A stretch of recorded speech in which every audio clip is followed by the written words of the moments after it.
오늘은 예수님의 7번째 표적과 구원의 비밀, 그 7번째 시간으로 죽은 나사로를 살리신 예수님의 표적에 대해 살펴보겠습니다. Today we will take a look at 7 signs of Jesus. It is the 7th time that sign of Jesus who raised Lazarus from the death as the 7th secret of salvation. 죽은 나사로를 살리신 이 표적은 요한복음 11장에 기록되어 있는데요. This sign of raising Lazarus from the death is recorded in John 11. 예수님의 공생의 3년 후반기 초막절 마지막 날 때부터 소경된 자를 고치시는 표적을 보이셨던 예수님은 계속해서 유대와 베레아 지역에서 마지막 사역을 이어가십니다. At the end of the Feast of Tabernacles, in the second half of the 3rd years of Jesus' public life, Jesus, who showed the sign of healing a man who had been blind from birth, continues his final ministry in the Judah-Perea region.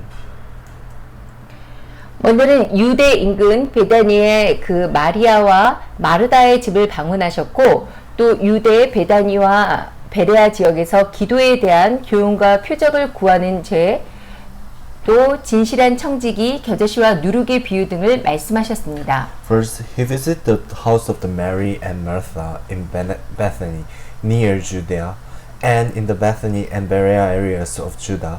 He spoke of the lesson on prayer, the sin of seeking signs, a true steward, and the parable of mustard seeds and yeast. 이후에 다시 수전제를 지내기 위해서 예수님은 예루살렘으로 오셔서 선한 목자에 대한 선포와 예수님 당신이 하나님과 하나라는 것을 선포하셨습니다. Afterward, Jesus came to the Jerusalem again to celebrate the feast of dedication, proclaiming the good shepherd, and proclaiming that Jesus is God, I, and the Father are one.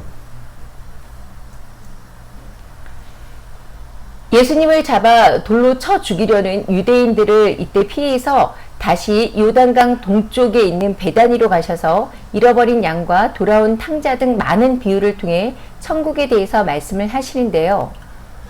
So he escaped from the Jews who were trying to capture Jesus and stoned him to death, and went to the Bethany east of the Jordan River again. 그 i후에 일어나는 사건이 오늘 우리가 나눌 죽은 나사로를 살리시는 표적입니다. The events that take place after that are the sign of raising the dead Lazarus we will share today. 이 죽은 나사로를 살리시는 표적은 마태와 마가, 누가복음에는 기록되어 있지 않고 오직 요한복음에만 11장에 기록되어 있습니다.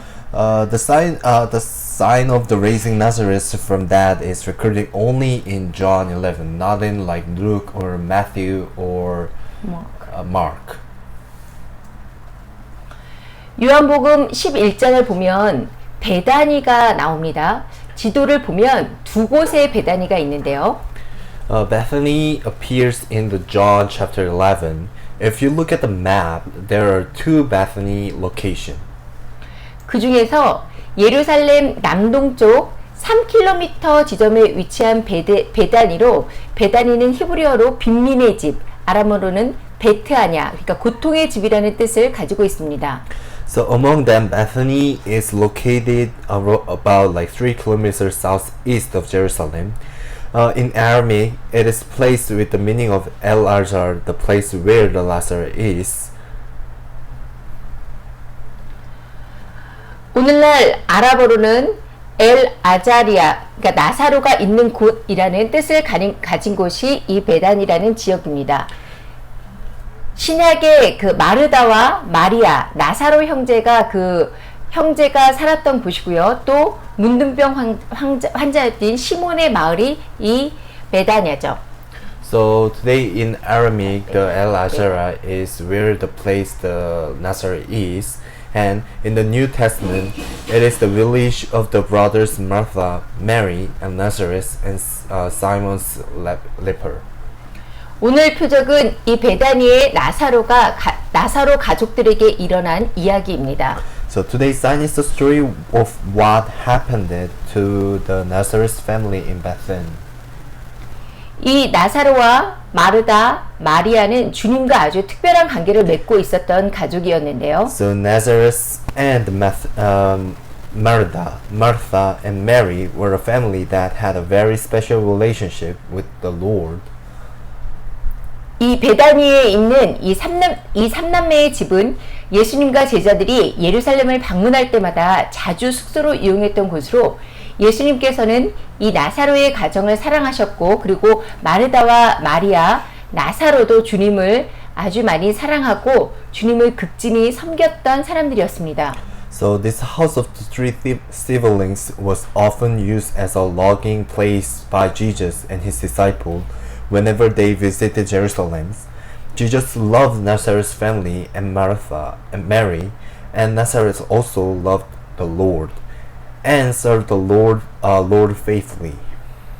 그런데 지금 요한복음 11장 1절을 보면 어떤 병자가 있으니 이는 마리아와 그 자매 마르다의 마을 베다니에 사는 나사로라고 되어 있어서 나사로가 병들었다라고 이렇게 말씀을 하십니다. But in John chapter 11 verse 1 said, Now a man named Nazareth was sick. 나사로가 병들었기 때문에 마르다와 마리아는 주님이 계신 곳에 빨리 인편을 보내서 이 병든 나사로의 소식을 전합니다. So because the Nazareth was ill, Martha and Mary sent a seal to the place where the Lord was to deliver the message. 주여 보시옵소서 사랑하는 자가 병들었나이다. 이들은 예수님께서 이 소식을 듣기만 하면 곧바로 오셔서 나사로의 병을 치료해 주실 것으로 믿고 기대했습니다. Lord, the one you love is sick. They delivered that kind of message and they believed that and expect that Jesus would directly come to their place and heal Nazareth as soon as he heard the news. 왜냐하면 예수님께서 그 이전부터 나사로와 그 가족을 친가족처럼 생각하며 아주 많이 사랑하셨기 때문이죠. So this is because the Jesus loved Nazareth and his family very much, thinking of them as his own family even before then. 그런데 예수님의 반응이 좀 달라요. But the Jesus reaction seemed different. 4절에서 7절을 함께 읽겠습니다. Let's read it verse 4 to 7. 예수께서 들으시고 이르시되 이 병은 죽을 병이 아니라 하나님의 영광을 위하며 하나님의 아들이 이로 말미암아 영광을 받게 하려 함이라 하시더라.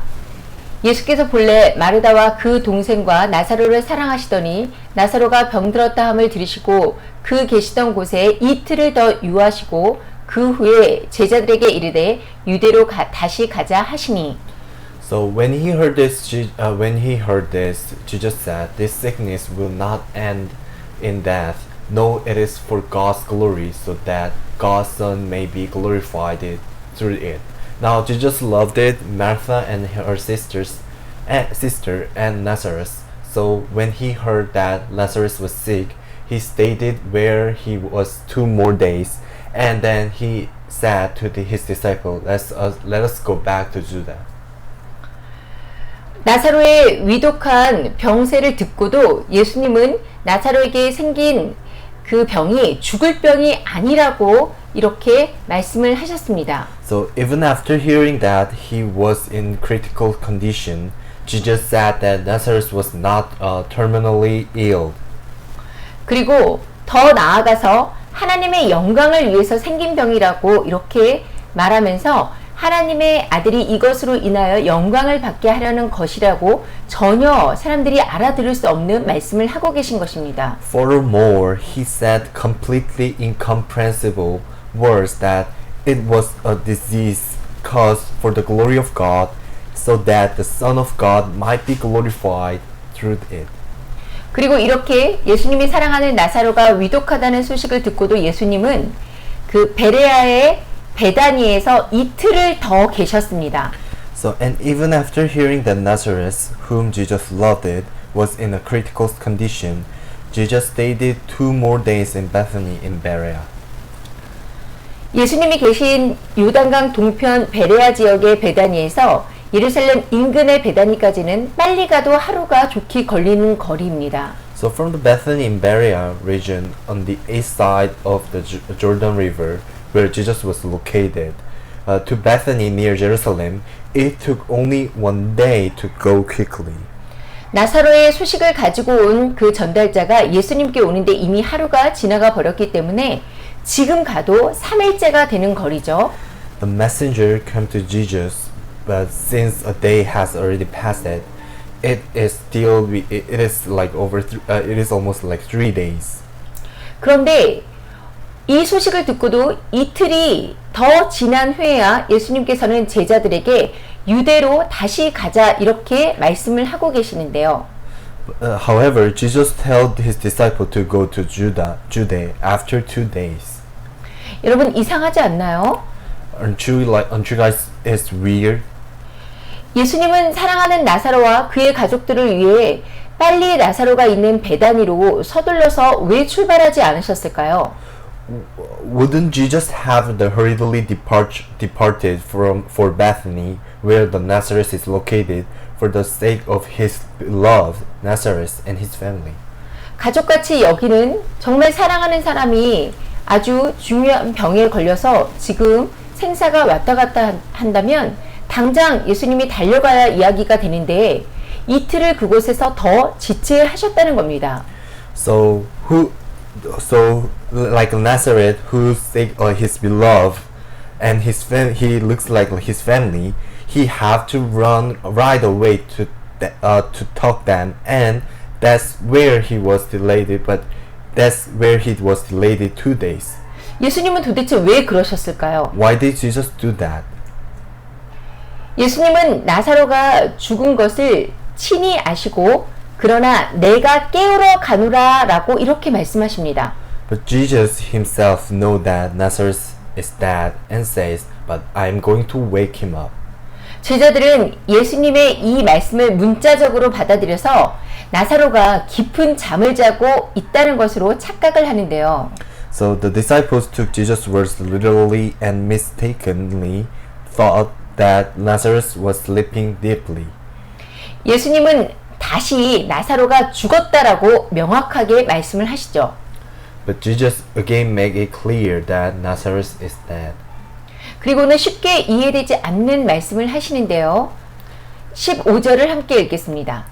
And then he not able to understand. He talked like not able to understand it. Let's read it verse 15 together. 내가 거기에 있지 아니한 것을 너희를 위하여 기뻐하노니 이는 너희로 믿게 하려 함이라. And for your sake I am glad I was not there, so that you may believe. But let us go to him. 내가 거기 있지 아니한 것을 너희를 위하여 기뻐하노니 라는 이 말씀은 나사로가 죽은 그 현장에 예수님이 계시지 않으므로 오히려 좋은 기회를 갖게 되었다라는 것입니다. So for your sake I am glad I was not there is that this word means because Jesus was not present at the scene where Lazarus died, I rather had a good opportunity. 그리고 이것이 너희로 믿게 하려 함이라라고 이렇게 말씀을 하셨는데요. He then says that this is so that you may believe it. 이 말씀 속에는 그동안 예수님이 많은 표적과 기적을 보이며 메시아임을 드러내셨지만 여전히 수많은 유대인들이 예수님을 하나님의 아들 그리스도로 믿지 않았고 제자들처럼 설사 믿고 있다 하더라도 그 믿음이 불완전한 상태에 머물러 있었다는 것이 전제되어 있습니다. So in this word, it is premised that even though Jesus has shown many signs and miracles and revealed it that he is the Messiah, many Jews still do not believe in Jesus as a Christ, the Son of God, and even if they do not believe in Jesus like the disciple, even if they do believe in Jesus like the disciple, their faith remains incomplete. 예수님에 대한 이런 불신은 이 사건 바로 전인 요한복음 10장에도 기록이 되어 있는데요. So this distrust of Jesus is also recorded in John 10 right before this incident. 수전절에 예루살렘 성전 안 솔로몬 행각에서 유대인들은 예수님을 둘러싸고 질문을 합니다. So on the day of the dedication, Jews surrounded Jesus in Solomon's porch in the temple in Jerusalem and asked question. 당신이 언제까지나 우리 마음을 의욕하게 하려 하나이까? 그리스도이면 밝히 말씀하소서. 이 질문에 예수님은 나와 아버지는 하나입니다 라고 이렇게 말씀을 하시죠. So Jews told Jesus that, how long will you keep us in suspense? If you are the Messiah, tell us plainly. And Jesus answered that, I and the Father are one. 이 말씀은 아주 명확한 답이었습니다. So that was like clear answer. 하지만 그 답을 들은 유대인들은 예수님을 그리스도로서 받아들이는 것이 아니라 오히려 신성 모독죄로 예수님을 돌로 쳐 죽이려고 했습니다. However, the Jews who heard the answer did not accept the Christ Jesus, but rather tried to stone Jesus to death for blame God. 결국 이 15절의 말씀은 앞선 4절 말씀처럼 나사로의 죽음이 하나님의 영광과 사람들이 예수님이 메시아임을 믿게 하기 위함이라는 것입니다. So finally, the verse 15, like the previous verse 4, says that Nazareth's death was for the glory of God and for the people to believe that Jesus is the Messiah. 이런 예수님의 말씀의 제자들은 예수님께서 죽은 나사로를 다시 살릴 것이라고는 꿈에도 생각하지 못했고 예수님께서 이제 유대로 가서 마카비처럼 성전을 되찾고 나라를 되찾는 메시아가 해야 할 일을 하러 가는 것이라고 생각을 했습니다.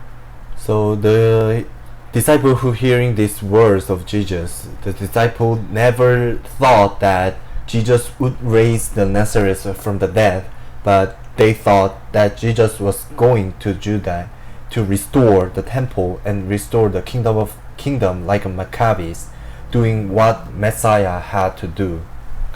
그래서 기다리던 그때 메시아 왕국을 세울 때가 도래했고 예수님께서 이제 드디어 행동을 개시하려는 것이라고 생각하고 죽음을 각오하고 메시아의 전쟁에 참여하겠다는 지금 의지를 보이고 있습니다.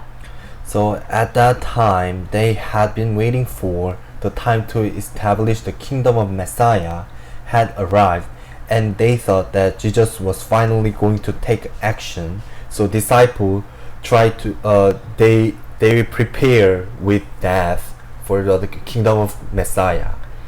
이것이 바로 이때 17살로 제자 중에서 가장 나이가 어린 도마가 우리도 주와 함께 죽으러 가자라고 말한 이유입니다. So this is the reason why the Thomas, the youngest of the disciple, at the age of 17 said, let us also go that we may die with him. 계속해서 요한복음 11장 17절에서 24절을 보겠습니다. Let us continually reading John chapter 11 verse 17 to 24. 예수님이 베다니에 도착하신 때는 나사로가 죽어서 무덤에 안치된 지 이미 사흘이 지났을 때였습니다. So when Jesus arrived in Bethany, it had already been like 4 days since Lazarus had died and was placed in his tomb. 성경에는 분명히 나사로가 무덤에 있은 지 나흘이라고 이렇게 기록되어 있습니다. So in the Bible, is stating that Lazarus has already been in the tomb for 4 days. 당시에는 의학이 발달하기 전이기 때문에 간혹 사람의 호흡과 맥박이 거의 감지되지 않을 정도로 약해서 죽은 줄 알고 관까지 마련했다가 장례 중에 사람이 살아나는 경우가 있었습니다. So at that time, before like medicine and every like surgical thing was not yet developed, there were cases in which people were so weak that their breathing and pulse could hardly be detected. So they thought they were dead, and even prepared prepared the thumb, but came back to life during the funeral.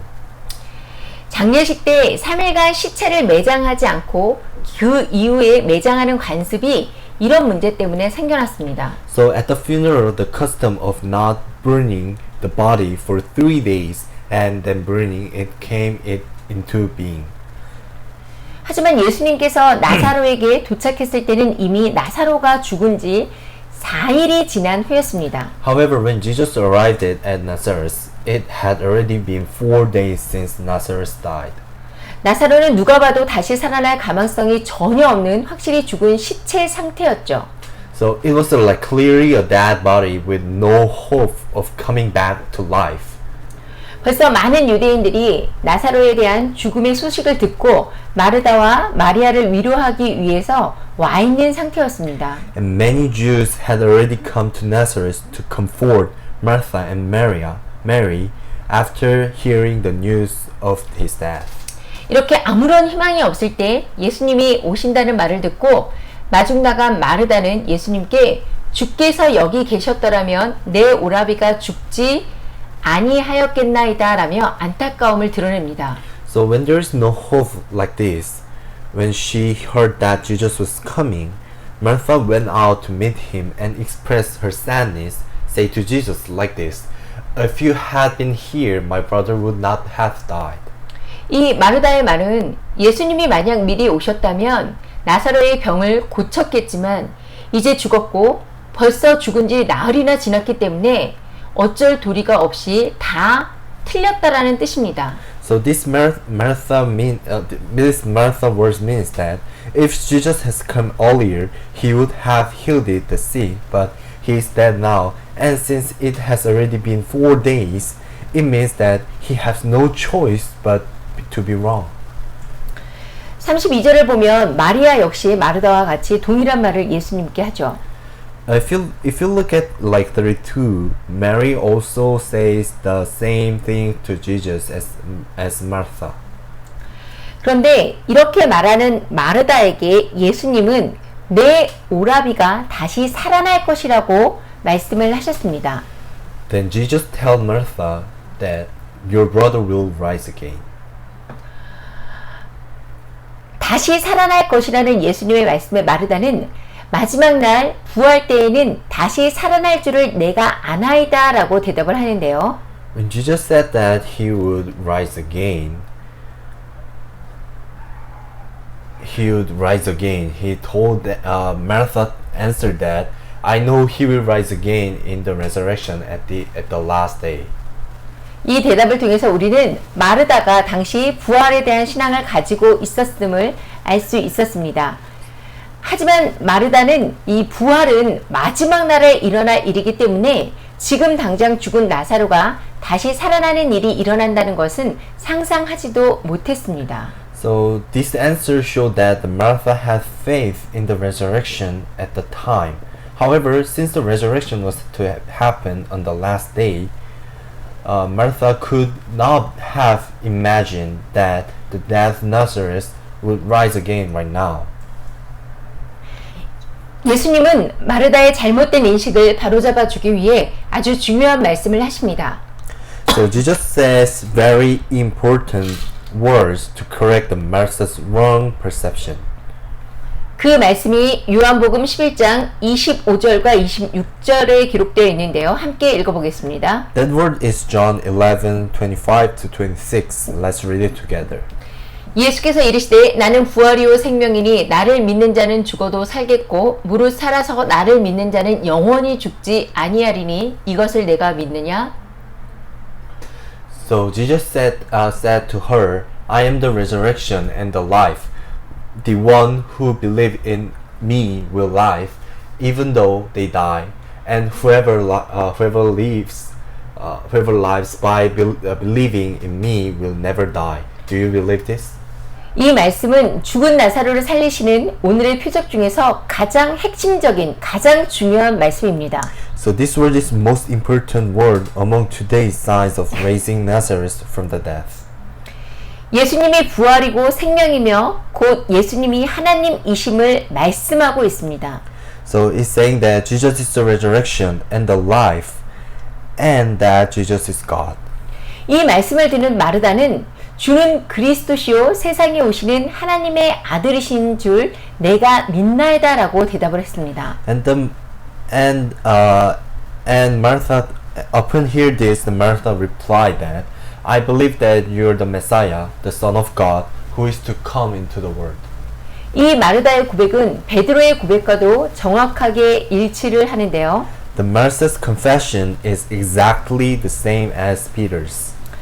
가이사랴 빌립보에서 주님이 제자들에게 너희는 나를 누구라고 하느냐라고 이렇게 질문하셨을 때 베드로가 이렇게 대답을 했습니다. So in Caesarea Philippian, when the Lord asked the disciples, "Who do you say I am?" the Peter answered like this. 마태복음 16장 16절 함께 읽겠습니다. Let's read in Matthew chapter 16, verse 16. 시몬 베드로가 대답하여 이르되 주는 그리스도요 살아계신 하나님의 아들이시니이다. Simon Peter answered that you're the Messiah, the Son of the living God. 이 요한복음 11장 27절의 말씀과 마태복음 16장 16절의 말씀은 당신은 메시아입니다라는 입술의 고백을 하는 것입니다. So the word of John chapter 11 verse 27 and Matthew chapter 16 verse 16 are to confess with their lips and your lips, you are the Messiah. 그리고 이 마르다의 입술의 고백이 진실됐다라는 증거가 바로 요한복음 11장 28절에 기록되어 있는데요. 함께 읽겠습니다. So and the proof of the Martha confessions was truly is found. We can find it in John chapter 11 verse 28. Let's read it together. 이 말을 하고 돌아가서 가만히 그 자매 마리아를 불러 말하되 선생님이 오셔서 너를 부르신다니. So after she had said this, she went back and called it her sister Mary aside. The teacher is here, she said, and is asking for you. 마르다는 예수님의 말씀을 듣고 무슨 말씀이신지 완전히 이해할 순 없었지만 분명히 예수님께서 무언가를 행하시려고 하신다라는 사실을 직감했습니다. So when Martha heard Jesus speak, she could not fully understand what he meant, but she definitely sensed that Jesus was trying to do something. 그래서 마리아를 급하게 불러오게 한 것이죠. So that's why she hastily called Maria. 마리아는 당시 오빠 나사로의 죽음으로 큰 슬픔 가운데서 집 밖으로 나오지도 않고 비통해하고 있었습니다. So Mary was in great sorrow at the death of her brother Lazarus at the time, and she was grieving without leaving the house. 그리고 예수님을 만나 주께서 여기 계셨더라면 내 오라버니가 죽지 아니하였겠나이다라고 말하는데요. And when she met Jesus, she says, "If you had been here, my brother would not have died." 결국 여기에서 3년간 예수님을 따라 다녔던 예수님의 제자들은 물론이고요.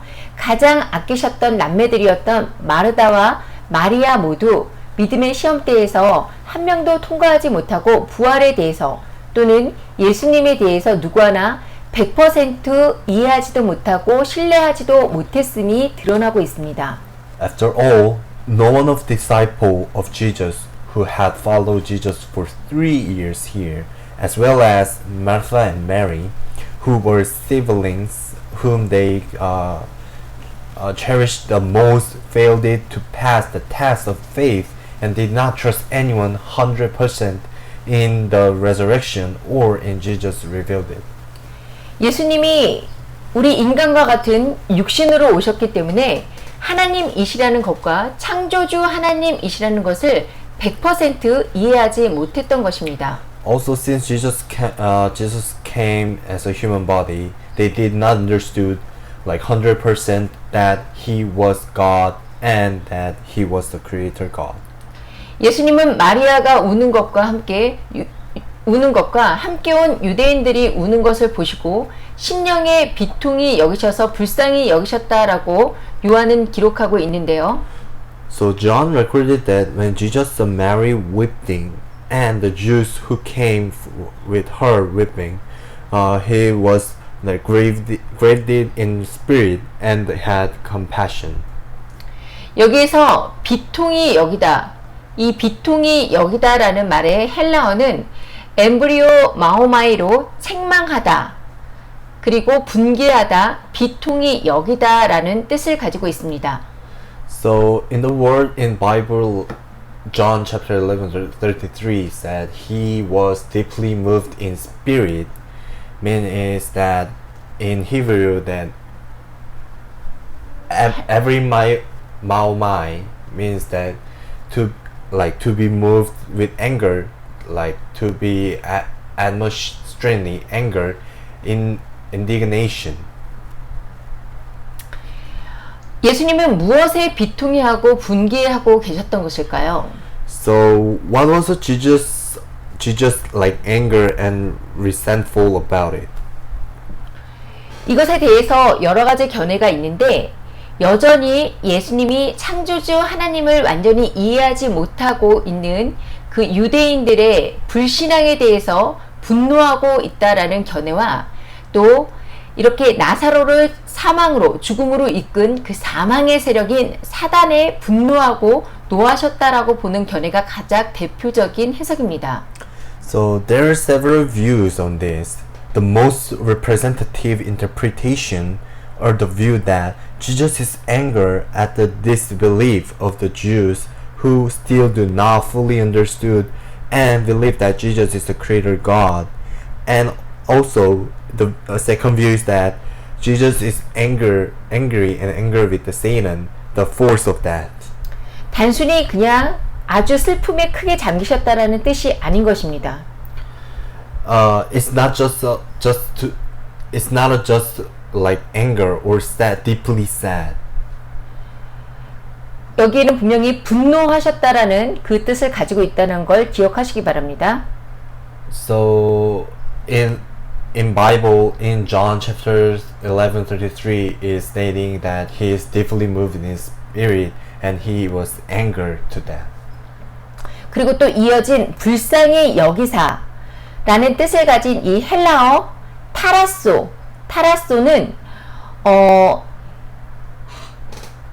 뒤흔들다, 움직이다, 뒤끓게 하다라는 뜻을 가지고 있습니다. So in addition, the following word like troubled was excluded from the English Bible, like with the Greek word the terasso, which means to shake, to move, to boil, but to boil. 그리고 영어 번역과 한국어 번역에서는 제외됐지만 그 자신을 뜻하는 소유격 헤아우트가 뒤에 사용되어져 있습니다. So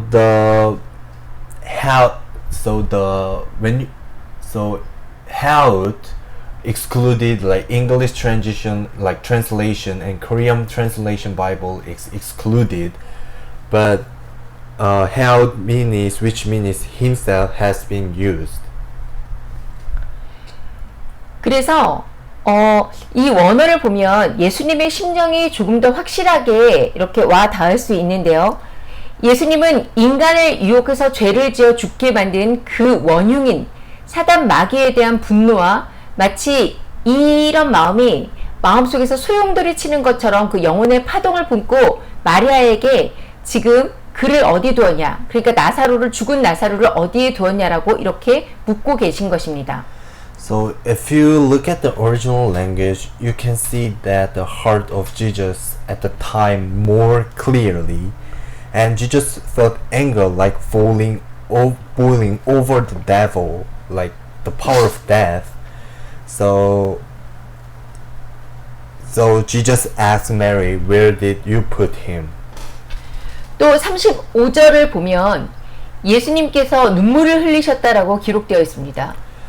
Again in like verse 35 is written that Jesus shed tears. Jesus wept.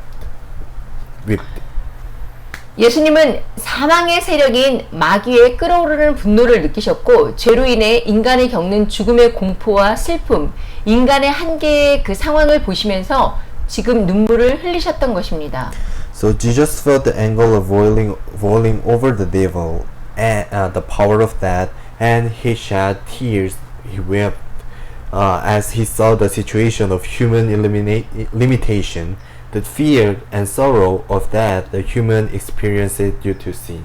이렇게 비통한 눈물을 흘리시는 예수님을 보면서 유대인들은 맹인의 눈을 뜨게 한 이 사람이니 그 사람은 죽지 않게 할 수 없었더냐라고, 이 사람이 그 사람은 죽지 않게 할 수 없었더냐라고 이렇게 비웃듯이 말을 하고 있죠.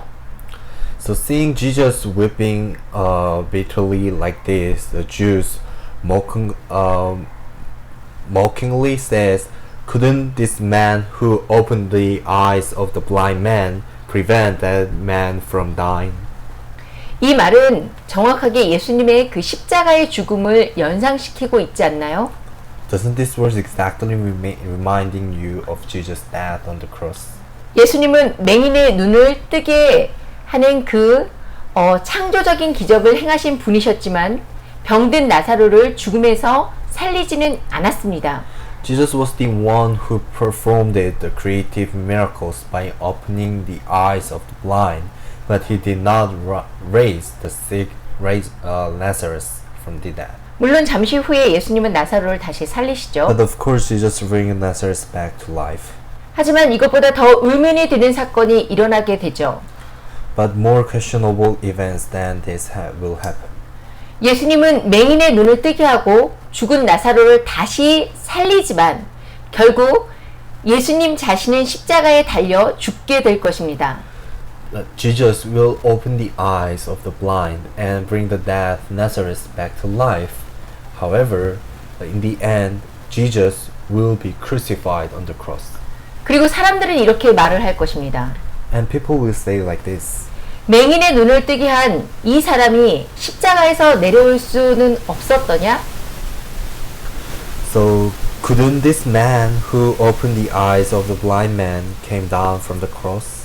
죽은 나사로를 살린 이 사람이 십자가에서 내려올 수 없었더냐? Couldn't this man who raised Lazarus from the dead come down from the cross?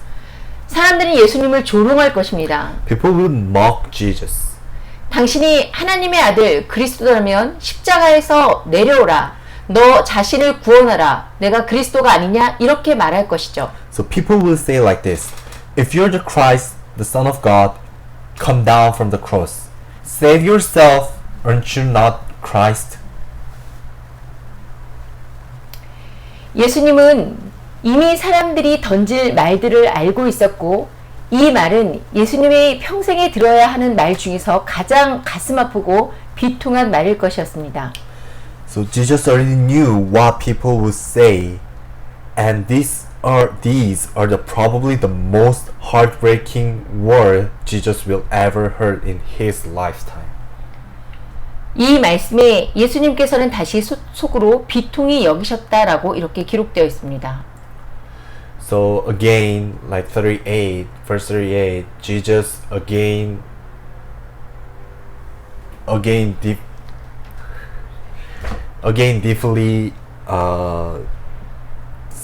deeply moved it. 예수님은 마리아와 마르다, 나사로의 가족들을 위로하기 위해 왔던 그 유대인들과 함께 나사로가 묻혀 있는 무덤으로 가셨습니다. Jesus went to the tomb of Lazarus with Mary, Martha, and the Jews who had come to comfort Lazarus' family. 38절에서 40절을 함께 읽겠습니다. Let's read verse 38 to 40 together. 이에 예수께서 다시 속으로 비통히 여기시며 무덤에 가시니 무덤이 굴이라 돌로 막았거늘 예수께서 이르시되 돌을 옮겨 놓으라 하시니 그 죽은 자의 누이 마르다가 이르되 주여 죽은 지가 나흘이 되었음에 벌써 냄새가 나나이다. 예수께서 이르시되 내 말이 내가 믿으면 하나님의 영광을 보리라 하지 아니하였느냐 하시니 Jesus once more deeply moved it, came to the tomb. It was a cave with a stone laid across the entrance. Take away the stone, he said. But Lord, said Martha, the sister of the dead man, by this time there is a bad odor, for the has been there 4 days. Then Jesus said, "Did I not tell you that if you believe, you will see the glory of God?" 나사로의 무덤 앞에서 예수님은 돌을 옮겨 놓으라라고 이렇게 말씀하시는데요. In front of the Nazareth tomb, Jesus told that take away the stone. 여기에서 옮겨 놓으라는 헬라어는 아라테인데 긴급하고 반드시 행해야만 하는 일에 단호하게 명령할 때 사용되는 단어입니다. The word of take away here is arlot in Greek, and it is a word used when giving a firm command about urgent and must do work. 이렇게 단호한 주님의 명령에도 불구하고 마르다는 주여 죽은 지가 나흘이 되었음에 벌써 냄새가 나나이다 라고 답하면서 예수님의 명령에 반대하고 오히려 주님이 그렇게 하지 말 것을 설득하려고 합니다. So in spite of such a firm command of the Lord, Martha replies that by this time there is a bad odor, for he has been there 4 days.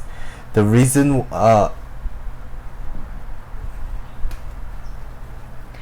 마르다가 죽은 지 나흘이 되었다라는 말을 굳이 사용한 이유는 나사로가 도저히 회복되어지거나 소생할 수 없는 상황, 그러니까 나사로가 완전히 죽은 상태라는 것을 주님께 강하게 표현하기 위한 것이었고, 벌써 냄새가 난다라는 말을 통해서 자신의 주장을 다시 한번 강조하고 있습니다. So the reason why the Martha insisted on using the word for like has been there 4 days was to strongly express the Lord situation in which Nazareth could never record or be revived. That is the state in which Nazareth was completely dead and also like has a bad odor, like already smelled. This is to emphasize his arguments, her arguments once again through the word. 결국 마르다는 예수님으로부터 나는 부활이요 생명이다 라는 말씀을 들었고, 또 그 말씀에 주는 그리스도시요 하나님의 아들이신 줄 믿는다 라고 이렇게 고백했지만, 그럼에도 불구하고 여전히 예수님의 말씀에 특별히 부활이요 생명이신, 그래서 하나님이신 예수님의 정체에 대해서는 완전히 이해하지 못했다라는 것을 우리가 알 수 있습니다. Through Martha's words and action, Martha heard the word from Jesus earlier, I am the resurrection and the life, and confessed to those words, I believe that you are the Christ and the Son of God. She revealed her ignorance of not fully understanding in identity of Jesus Christ, who is the resurrection and life, and therefore God. 이렇게 예수님의 명령에 반대하고 또 자신의 주장을 관찰하려고 했던 그 마르다를 향해서 예수님은 다소 책망 섞인 어조로 말씀하십니다. So toward Martha, who opposed Jesus' command and tried to carry out her own argument, the Lord speaks in somewhat rebuking tone. 내 말이 내가 믿으면 하나님의 영광을 보리라 하지 아니하였느냐? Did I not tell you that if you believe, you will see the glory of God? 주님은 이 말씀을 통하여 이 마르다에게 다시 한 번 더 지금 내가 내 말을 믿으면 지금 하나님의 영광을 보게 될 것이라고 힘주어 강조하고 있습니다. Through this word, the Lord emphasized to her own once more that if you believe in my word now, you will see the glory of God now. 요한복음 11장 43절과 44절을 읽어보겠습니다. Let's read it. John chapter 11, verse 43 to 44. 여기서 이 말씀을 하시고 큰 소리로 나사로야 나오라 부르시니 죽은 자가 수족을 배로 동인 채로 나오는데 그 얼굴은 수건에 쌓였더라. 예수께서 이르시되 풀어놓아 다니게 하라 하시니라. When he had said this, Jesus called in a loud voice, Nazareth, come out. The dead man came out. His hands and feet were wrapped with strips of linen and a cloth around his face. Jesus said to them, take off the grave clothes and let him go. 예수님께서 나사로야 나오라 하니 죽은 자, 그러니까 죽었던 나사로가 살아서 지금 걸어 나왔습니다. Here Jesus told Nazareth to come out, and Nazareth, who was died, came out alive. 이것은 창조주에게만 있는 권한입니다. This is the right of the Creator alone. 창조주가 피조물에게 살라라고 명령하면 피조물은 사는 것이고 죽으라라고 명령하면 죽는 것이기 때문이죠. This is because when the Creator commands the creature to life, the creature lives, and when it commands the creature to die, it dies. 예수님은 창조의 권한을 가지신 참 하나님이십니다. Therefore, Jesus is the true God who has the authority to create.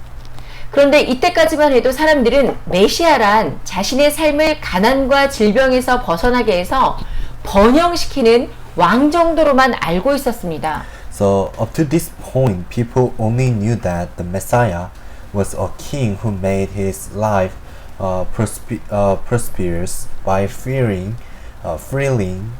him from the poverty and disease.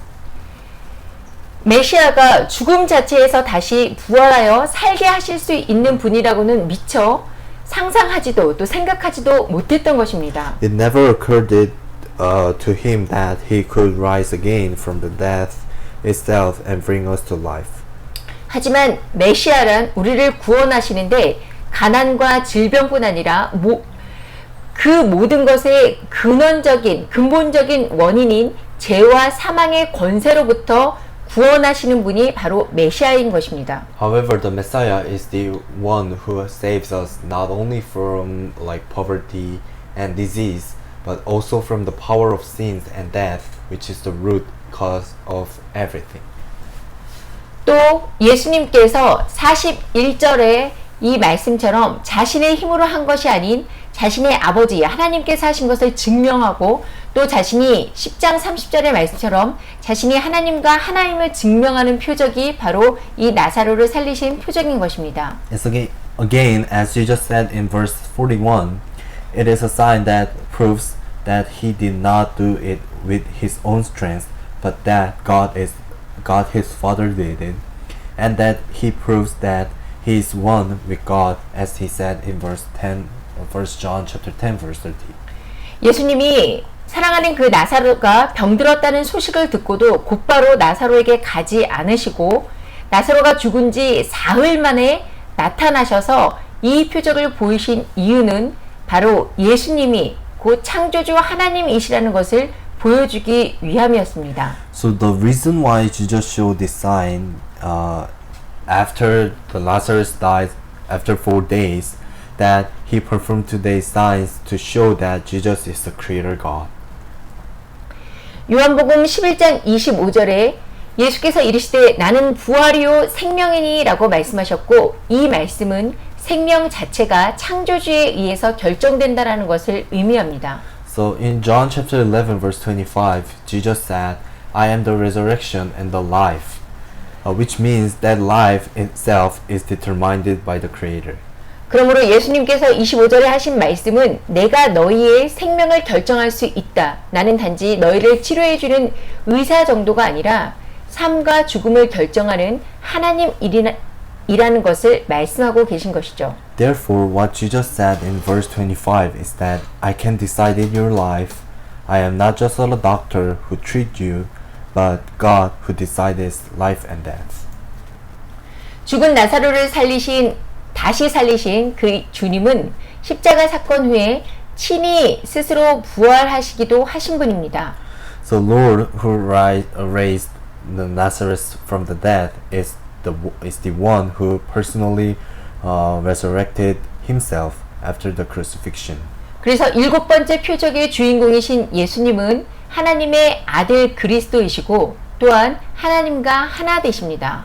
So Jesus, the protagonist of seventh sign, is the Christ, the Son of God, and also become one with God. 21세기에 살고 있는 우리도 예수님을 알고 있습니다. We who live in the 21st century knew this kind of Jesus Christ. 그런데 지금 우리가 예수님을 알고 있다고 하면서도 여전히 마르다의 신앙에 머물러 있지 않나요? But nevertheless, are we still staying in Martha's faith today? 다시 말해서 주는 그리스도시요 하나님의 아들이신 줄 내가 믿는다라고 이렇게 고백하고 있으면서도 여전히 부활하셔서 현재 우리와 함께 하시는 주님을 경험하지 못하고 그저 성경 속의 이야기로 그저 먼 미래의 일처럼 수수방관하는 그런 삶을 살고 있지는 않은지요.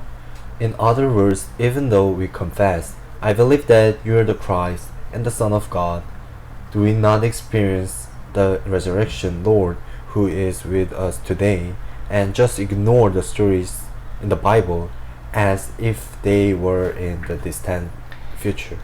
만약 그렇다면 우리는 분명히 마르다의 신앙에 머문 채 한 발자국도 앞으로 나가지 못하고 있는 것입니다. If that is the case, then we are clearly staying in Martha's faith and not move forward even one step. 물론 저도 그렇고 여러분도 나의 믿음이 그렇지 않다라고 부정하고 싶지만 실상을 보면 부정할 수 없는 분들이 많을 것입니다. 저도 그렇습니다. Of course, we want to deny that my faith is not so, but if you look at the reality, there will be many people who cannot deny it. 부활하신 주님이 지금 우리와 함께 살아가고 계시다는 것을 믿기 바랍니다. The risen Lord is now alive and among us. 자, 그러면 여기서 잠깐 나사로가 살아난 것이 마지막 때 성경에서 말하는 그 부활을 의미하는 것일까요? So the resurrection of Nazareth is the resurrection spoken of in the Bible at the end time. 엄밀히 말하면 나사로가 죽었다가 나흘 만에 다시 살아난 것은 정확히 말하면 소생 사건이라고 할 수 있습니다. So strictly speaking, the fact that Nazareth died and came back to life 4 days later is precisely just like a live event. 나사로는 분명히 생명이 끊어지는 죽음을 맞이했지만 다시 살아났고 그럼에도 불구하고 역사 속에서 다른 사람들과 똑같이 다시 죽어서 흙으로 돌아갔습니다. Although Nazareth came back to the life for a while, he died and returned it to the dust, just like ordinary people in history. 하지만 성경에서 말하는 그 마지막 때의 부활은 영원히 살고 다시는 죽지 않는 몸으로 살아나는 것을 말합니다. However, the resurrection at the end of Bible speaks of living forever and resurrecting with a body that will never die again. 바울은 고린도전서 15장에서 성도의 부활의 몸에 대해서 언급을 하고 있는데요. So Paul, the Apostle Paul, is referring to the resurrected body of the saints in 1 Corinthians chapter 15. 40절에서 44절을 보면 According to the chapter of verse 40 to 44, 여기에서 육의 몸은 지금의 몸, 그러니까 우리가 가지고 있는 몸을 말하고 신령한 몸은 죽지 않는 몸을 말하고 있습니다. here the physical body refers to the present body, that is the body we have, and the spiritual body refers to the body that has not died. 육의 몸으로 죽었다가 육의 몸으로 다시 사는 것이 나사로의 부활이에요. So the resurrection of Nazareth is to die as a body of flesh and live again as a body of flesh. 나사로의 몸은 신령한 몸이 아니었습니다. Therefore, Nazareth's body was not a spiritual body. 계속해서 고린도전서 그 15장의 45절에서 49절을 보면 여기서 마지막 아담, 둘째 사람, 그리고 하늘에 속한 이는 모두 예수 그리스도를 의미하는데요. So continue to look at the 1 Corinthians chapter 15 verse 45 to 49. Here the last Adam, the second man, and those who belong to heaven all mean Jesus Christ. 흙에 속한 사람은 그 첫사람 아담의 모든 후손, 그러니까 사람의 아들들을 의미합니다. So those of the dust are all the descendants of Adam, the first man, that is the son of man. 흙에 속한 자는 짐승처럼 반드시 먹어야 하고 배설해야 하며 죽으면 썩어서 흙으로 돌아가는 육체를 갖고 있습니다. Those who belong to the dust, earth, must eat and exert like animals, and have a body that roots and return to the dust when they die. 그런데 여기서 신령한 몸으로의 부활에도 두 가지 형태로 나누어져 있죠. By the way, even here the resurrection of spiritual body is divided into two forms. 첫 번째는 순교자의 부활, 그리고 두 번째는 산자의 부활입니다. So the first is the resurrection of the martyrs, and the second is the resurrection of living. 순교자의 부활은 말 그대로 순교한 자들이 마지막 때에 부활하는 것이고, 산자의 부활은 죽음을 경험하지 않고 바로 살아있는 상태에서 신령한 몸으로 변화해서 하늘로 들림받는 휴거를 의미합니다. The resurrection of the martyrs literally means that the martyrs will be resurrected at the end of time, and the resurrection of the living means the rapture of being taken up to heaven by changing into a spiritual body from a living state without experiencing death. 고린도전서 15장 50절에서 54절을 한 절씩 읽어보도록 하겠습니다. Let's read it. 1 Corinthians chapter 15 verse 50 to 54. 형제들아, 내가 이것을 말하노니 혈과 육은 하나님의 나라를 이어받을 수 없고, 또한 썩는 것은 썩지 아니하는 것을 유업으로 받지 못하느니라. So I declare to you, brothers and sisters, that flesh and blood cannot inherit the kingdom of God, nor does not perishable inherit the imperishable. 보라, 내가 너희에게 비밀을 말하노니 우리가 다 잠잘 것이 아니요 마지막 나팔에 순식간에 호련히 다 변화되리니. So listen, I tell you a mystery. We will not all sleep, but we will all be changed in a flash. 나팔 소리가 나매 죽은 자들이 썩지 아니할 것으로 다시 살아나고 우리도 변화되리라. In a flash, in the twinkling of an eye, at the last trumpet, for the trumpet will sound, the dead will be raised imperishable, and we will be changed. 이 썩을 것이 반드시 썩지 아니할 것을 입겠고 이 죽은 것이 죽지 아니함을 입으리로다. So for the perishable must clothe itself with the imperishable, and the mortal with immortality. 이 썩을 것이 썩지 아니함을 입고 이 죽을 것이 죽지 아니함을 입을 때에는 사망을 삼키고 이기리라고 기록된 말씀이 이루어지리라. When the perishable has been clothed with the imperishable, and the mortal with the immortality, then they saying that is written will come true, that has been swallowed up in victory. 여기에서 썩을 것은 육의 몸을 썩지 아니할 것으로, 그러니까 썩을 것은 육의 몸을, 그리고 썩지 아니할 것은 신령한 몸, 그러니까 흙이 아닌 보석과 같이 빛나는 형체로 변화된 몸을 의미하고 있습니다. So here the perishable body means the physical body, and the imperishable means the spiritual body, that is the body that has been transformed into the shining form like a jewel rather than clay. 신령한 몸으로 부활한 상태에서는 천국에서 만나도 흙으로 된 옛날 모습, 옛날 그 몸의 모습을 기억하지도 알아보지도 못합니다. In the state of being resurrected as a spiritual body, even if you met in heaven, you will not remember or recognize your old body made of clay. 전혀 다른 모습으로 변화된다는 뜻이죠. It means changing into something completely different. 마치 사도 요한이 계시록을 받기 위해 천국에 올라갔을 때 예수님의 모습이 과거의 제자로서 그 땅에서 따라다닐 때 육신으로 오셨던 예수님의 모습과 너무 달라 알아볼 수 없었던 것처럼 말이죠. Just as when the Apostle John went up to heaven to receive the book of Revelation, Jesus' appearance was so different from the physical appearance of Jesus when he followed him on earth as a disciple in the past that he could not be recognized. 이 신령한 몸은 이 세상에서 하나님을 얼마만큼 가깝고 의롭게 살았는지에 따라 부활의 그 몸의 영광, 그 빛의 강도가 사람에 따라서 달라지게 되는데요. The glory of resurrected body, that is intensity of light, varies from the people to person depending on how close and righteous they live to God in this world.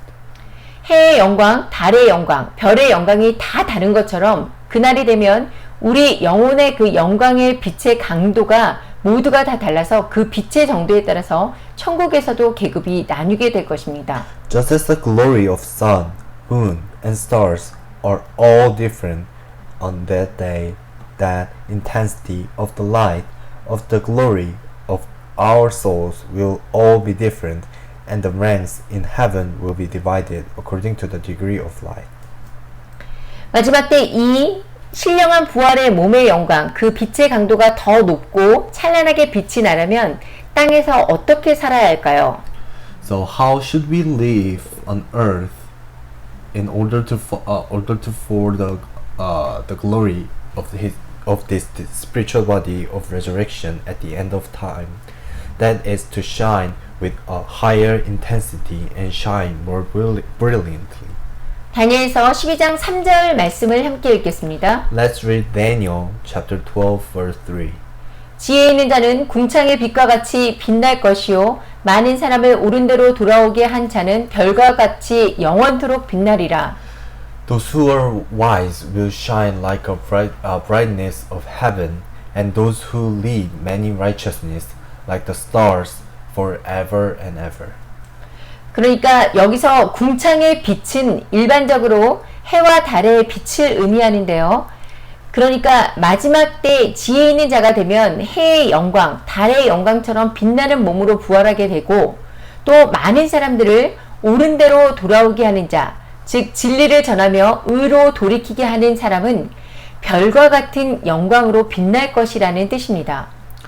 So here, the brightness of the heaven generally means the light of sun and moon.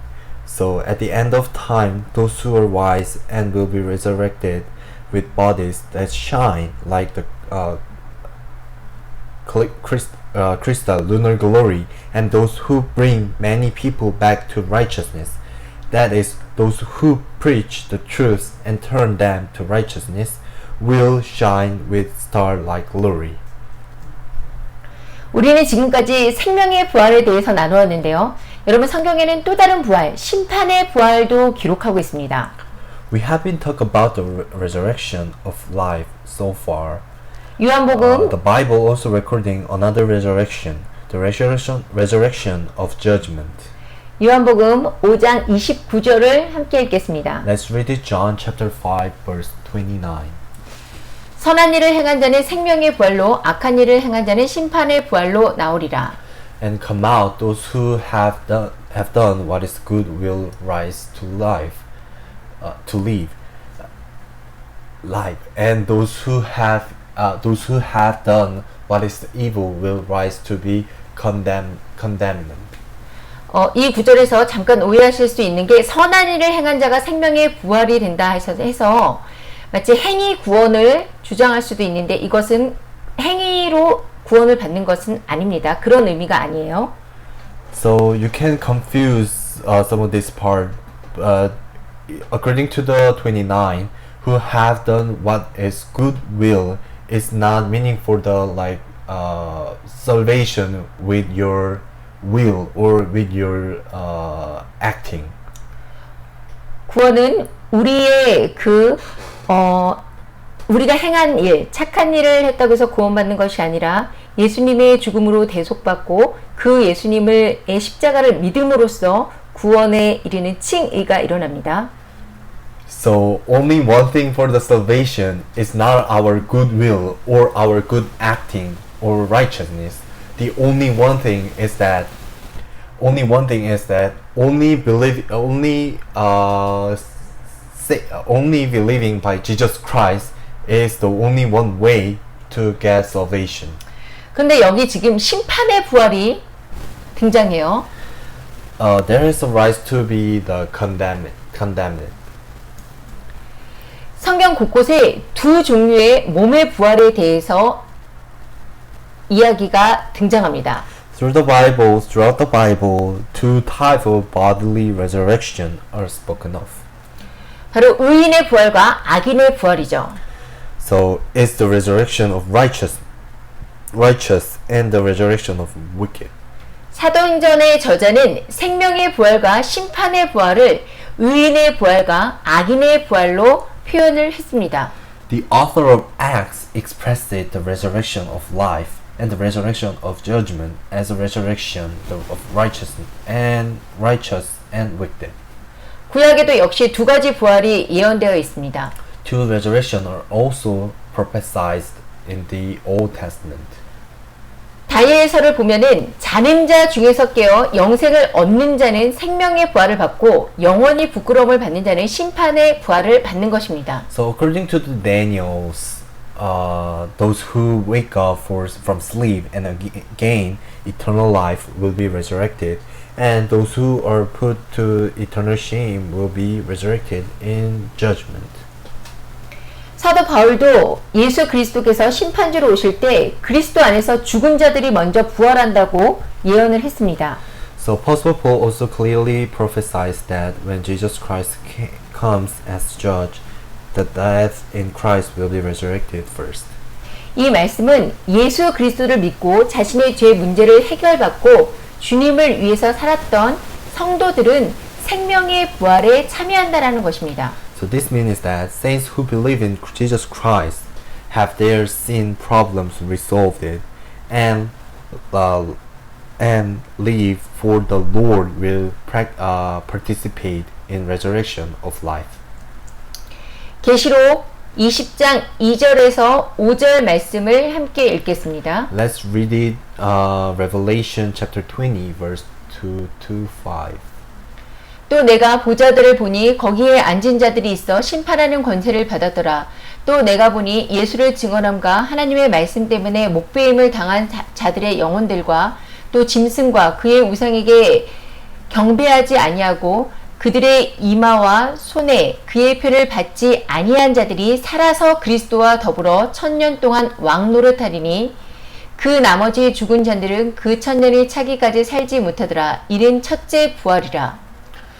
I saw the thrones on which were seated those who had been given authority to judge, and I saw the souls of those who had been beheaded because of their testimony about Jesus and because of the word of God. They had not worshipped the beast or its image, and had not received its mark and their foreheads or their hands. They came to life and reignited with Christ 1,000 years. The rest of the dead did not come to life until the 1,000 years were ended. This is the first resurrection. 순교자들과 짐승에게 경배하지 않고 짐승의 표를 받지 않은 성도들이 살아서 그리스도와 1000년 동안 왕노릇한다는 말씀은 부활해서 1000년 동안 왕노릇한다는 것입니다. The word that the martyrs and the saints who do not worship the beast and do not receive the mark of the beast live and reign with the Christ for 1,000 years mean that the resurrect and reign for 1,000 years. 이것이 생명의 부활인데요. 첫째 부활이라고 계시록은 말씀하고 있습니다. This is the resurrection of life. And the book of Revelation says that it is the first resurrection. 그럼 악인들에 대한 심판의 부활은 언제 어떻게 성취될까요? Then when and how will the resurrection of judgment on the wicked be accomplished? 심판의 부활은 예수님께서 재림하시고 아마겟돈 전쟁을 치르신 후에 천년 왕국 이후에 백보자 심판 때 이루어집니다. The resurrection of judgment is when the white throne judgment take place after the millennial kingdom, after Jesus returns and fight the Armageddon war. 이때 음부에 있던 모든 불신자들이 심판의 부활로 부활체를 입고 백보자 심판대에 나아가 심판을 받게 되는데요. So at this time, all unbelievers in has will judge it by going to the great white throne judgment, wearing the resurrected bodies through the resurrection of judgment. 이들은 모두 심판을 받아 불못으로 들어가게 되죠. They are judged and thrown into the lake of fire. 이것을 계시록은 둘째 사망이라고 합니다. So the book of Revelation called this the second death. 먼저 사람이 죽는다는 것이 무엇을 의미하나요? First of all, what does it means for the person to die? 사람이 죽는다는 것은 한마디로 첫째 사망에 들어갔다라는 것을 의미합니다. When a person dies in a word, it means entering the first death. 여기서 첫째 사망이라는 것은 사람의 목숨이 끊어져서 사람의 영혼이 육신과 분리되는 것을 가리키죠. So here the first death refers to the end of person's life and the separation of person's soul from the body. 이 첫 번째 사망은 히브리서 9장 20절 한 번 죽는 것이 사람에게 정해진 것이라 라는 말씀처럼 그 사람이 그러니까 살아서 신자 구원받은 사람이라고 하든지 아니면 불신자든지 사람이면 누구나 다 맞이해야 하는 것입니다. Since the first, so the first death is the Hebrew in Hebrew chapter 9 verse 27 said, just as the people are destined to die once, so it's all you have to face. Since the first human Adam, there has not been a single person who has not yet died and has survived. 최초의 인간 아담 이래로 아직까지 죽지 않고 계속해서 살아남은 사람은 한 사람도 없고 이것은 창조주 되신 하나님께서 처음 인간을 창조하실 때의 말씀처럼 약속에 따라서 그 인간이 범죄에서 받게 되는 처벌이었습니다. So since the first human Adam, there has not been the single person who had not yet died and survived. When God first created human being and placed them into the Garden of Eden, God made a covenant with them. 하나님께서 처음 창조한 인간을 에덴에 두실 때에 하나님은 그들과 언약을 맺으셨는데 동산의 모든 나무의 열매를 다 먹을 수 있지만 동산 중앙에 있는 선악을 알게 하는 나무의 열매는 따먹지 말라고 하는 것이었고요. 그 선악을 알게 하는 열매를 따먹는다면 정녕 죽게 될 것이라고 말씀하셨습니다. So when God made a covenant with them, He said that if you ate the fruit of knowledge of good and evil, you will surely die. 그래서 우리는 모두 죽을 수밖에 없는 존재였죠. So we should die. 그럼 둘째 사망이란 무엇일까요? So what is the meaning of the second death?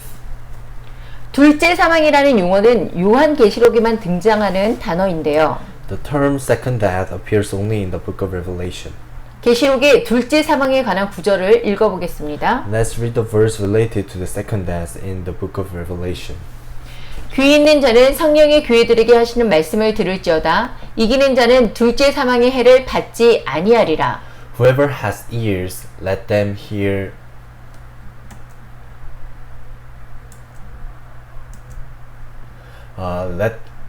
Let them hear what the Spirit says to the churches. The one who is victorious will not be hurt at all by the second death. 사망과 의무도 불못에 던져지니 이것은 둘째 사망 곧 불못이라.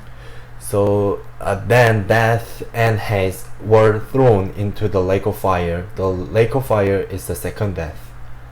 그러나 두려워하는 자들과 믿지 아니하는 자들과 흉악한 자들과 살인자들과 음행하는 자들과 점술가들과 우상 숭배자들과 거짓말하는 모든 자들은 불과 유황으로 타는 못에 던져지리니 이것이 둘째 사망이라. But the cowardly, the unbelieving, the vile, the murderers, the the sexually immoral, those who practice magic art, the idlers, and all liars, they will be consigned to the fiery lake of burned sulfur. This is the second death. 요한계시록 21장을 보면 둘째 사망은 재림하시는 예수님의 그 백보자 심판으로 두려워하는 자들과 믿지 아니하는 자들과 흉악한 자들과 살인자들과 음행하는 자들과 점술가들과 우상 숭배하는 자들과 거짓말하는 모든 자, 그러니까 구원받지 못한 모든 사람들이 받는 최후의 심판이라고 할 수 있습니다. So according to the Revelation 21st, the second death is the great white throne judgment of the second coming of Jesus Christ. The fearful, unbelieving, the immoral, murderers, the idlers, and all who lie, who does not get salvation. It can be said that is that those who doesn't have any salvation.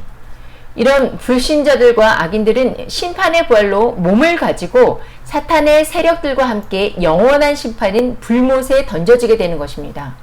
So this unbeliever and wicked people will be cast into the eternal judgment, the lake of fire, along with the force of Satan, with their bodies through the resurrection of judgment.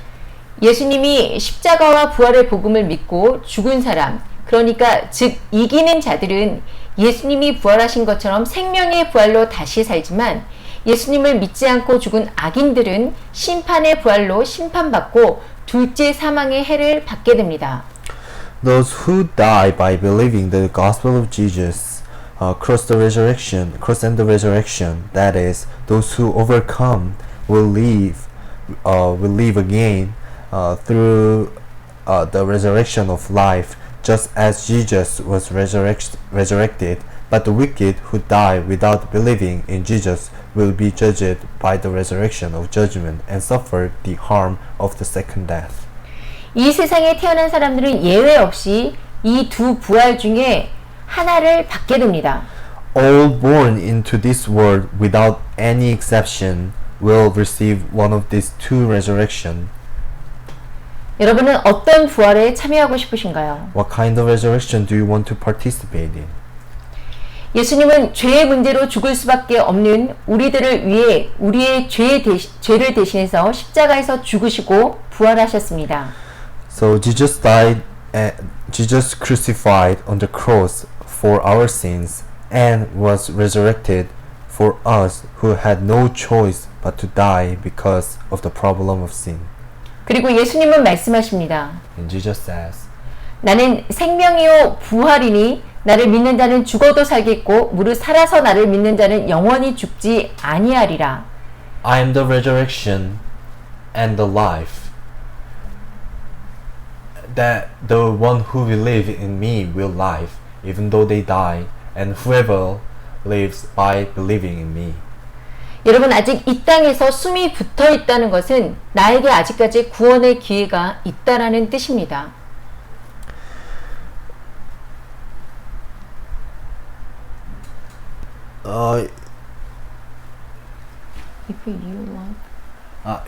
If you have a life, if you have a breath in this land, in this earth, you have a chance for salvation.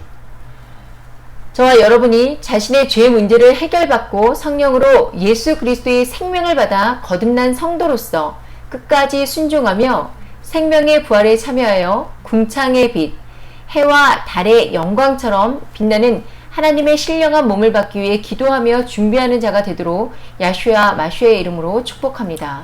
In order for us to resolve from our sin problem, receive the life of Jesus Christ through the Holy Spirit, obey to the end of and as born-again saints, participate in the resurrection of life, and receive God's spiritual body that shines like the light of the sky and the glory of the sun and moon. I bless you in the name of Yahshua Mashiach, the Jesus Christ, to be the person who pray and prepares. 아멘. Amen.